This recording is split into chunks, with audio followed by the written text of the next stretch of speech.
অন্তরা দরজা থেকে সরে গেল। অন্তরাকে পাশ কাটিয়ে ঘরে ঢুকে মেঘ ওর ঘরের লাইট জ্বালিয়ে ঘরটা বেশ ভালো করে দেখতে লাগল। সঙ্গে ডেকে নিল সাব ইন্সপেক্টর গোবিন্দমালকে। বাইরে তখন অন্তরা আর শর্মা সহ একজন মহিলা ও 3 জন পুরুষ কনস্টেবল দাঁড়িয়ে। 2 মিনিট পর মেঘ দরজা খুলে অন্তরাকে ডেকে বলল, আপনি ভেতরে এসে আপনার জামা কাপড় নিয়ে গিয়ে বাথরুমে ফ্রেশ হয়ে চেঞ্জ করে নিন, আমাদের দেরি হবে। মিসেস রুদ্র, আপনি ফরেন্সিক ডিপার্টমেন্টে খবর দিন তো। অন্তরা ঘরে ঢুকে ব্যাগ থেকে চাবি বের করে আলমারি খুলে জামা কাপড় বের করে নিয়ে মেঘের দিকে একবার তাকিয়ে আলমারি লক করে দরজার দিকে এগিয়ে গেল। অন্তরা, আলমারির চাবিটা দিয়ে যান। অন্তরা একটু ইতস্তত বোধ করে চাবিটা হাত বাড়িয়ে মেঘকে দিল। মাল, ঘরটা ভালো করে সার্চ করবেন, সন্দেহজনক কোনো এভিডেন্স পেলেই কাস্টাডিতে নেবেন। হ্যাঁ ম্যাডাম, ও নিয়ে ভাববেন না, আমি অনেক রহস্য গল্প পড়েছি আর সিনেমাতেও দেখেছি।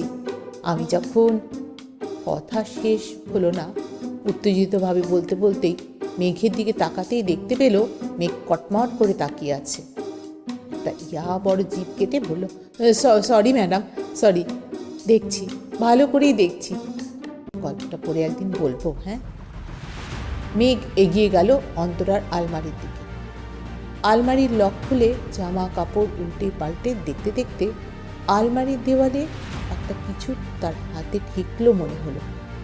মাল, টর্চটা দিন তো। টর্চের আলোতে মেঘ দেখতে পেল আলমারির ভেতরের দেয়ালে একটা প্যাকেট সেলোটেপ দিয়ে লাগানো।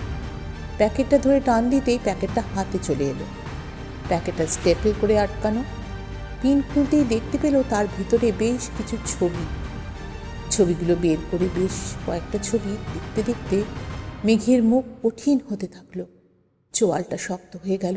মুহূর্তের মধ্যে চারিদিকটা অন্ধকার হয়ে চোখের সামনে ভেসে উঠল। অন্ধকার শুনশান রাস্তা দিয়ে একটা ছেলে হেঁটে যাচ্ছে।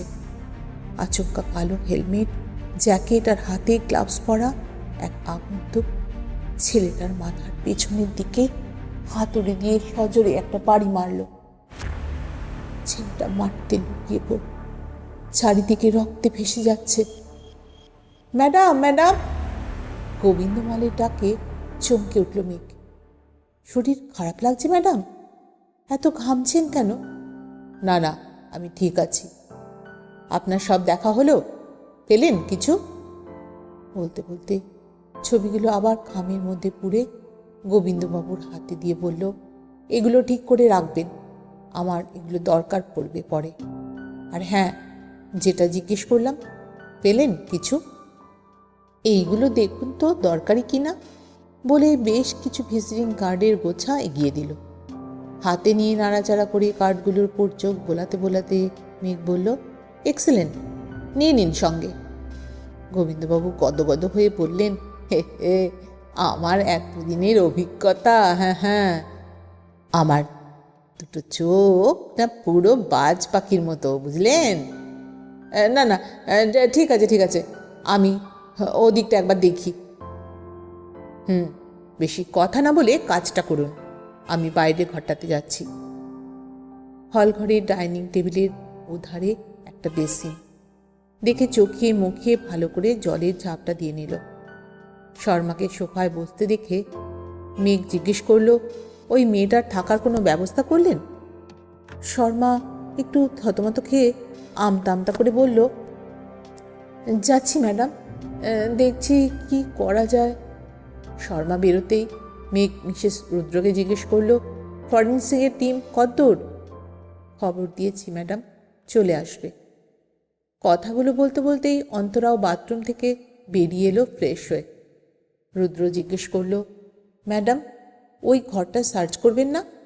করব, একটু পরে। তার আগে এনার সঙ্গে একটু কথা বলে নিই। আসুন, এখানে বসে কথা বলা যাক। কথাগুলো বলতে বলতে রুদ্রকে ইশারা করে মেঘ ডাইনিং টেবিলের কাছে গিয়ে একটা চেয়ার টেনে বসে পড়ল। অন্তরাও এগিয়ে গিয়ে উল্টো দিকে চেয়ারটা টেনে বসতে যাবে, মেঘ বাধা দিয়ে পাশের চেয়ারটা টেনে বলল, এখানে বসুন। অন্তরা মেঘের কথা মতো বসলে রুদ্র উল্টো দিকে চেয়ার টেনে বসে মোবাইলটা প্যান্টের পকেট থেকে বের করে ভিডিও ক্যামেরাটা সেট করে নিল। মিসেস রুদ্র খুব এফিশিয়েন্ট এবং বুদ্ধিমতীও, মালের মতো বোকা বোকা কথা বলে না। মেঘ কখন কি বলতে চায় চোখের ইশারাতেই বুঝে যায়। খুব বেশি দিন চাকরি হয়নি, বছর 4 হবে, অল্প বয়স, তেজটাও বেশি। লকারে কয়েদি সাহেস্তা করতে একদম মোস্তাদ। বছরখানেক হলো বিয়ে হয়েছে, স্বামী ইঞ্জিনিয়ার, হায়দ্রাবাদে পোস্টিং।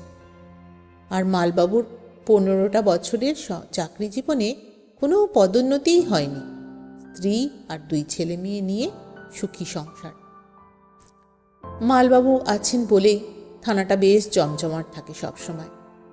কেউ না কেউ ওনাকে নিয়ে সবসময় মজা করতেই থাকে। তবে লোকটার চরিত্রে একটা মস্ত গুণ আছে, চট করে রেগে যায় না। টেবিলে রাখা জলের বোতলটা অন্তরার দিকে এগিয়ে মেঘ জিজ্ঞেস করল,